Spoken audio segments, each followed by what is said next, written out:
Bet matai, ta karma vis tiek yra įdomi, ne? Esam už 100 km, daugiau negu 100 km nuo Šiaulių.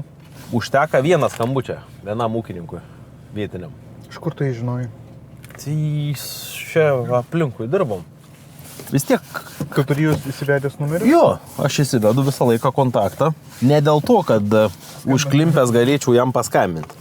Dėl to, kad jeigu gyvenime kažkokie susidurtų keliai, tada jau įsivedęs tą numerį, jau kitą kartą ieškodams, žinai, skambini ir sakai, o, sveiki, čia mes dirbom.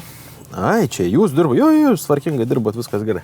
Bet jeigu pas pirmą kartą atvažiuoji pas kažkokius žmonės, žinai, daryti ant tos traukimo darbus, tai jūs čia miškininkai.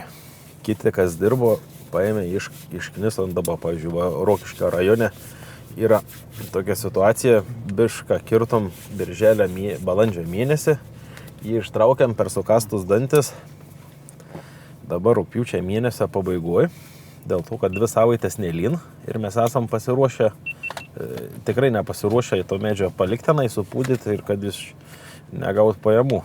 Tai ištraukiami dabar. Ratinis traktorius Kaminas sako, aš nepajėgus ten nesusitvarkyti.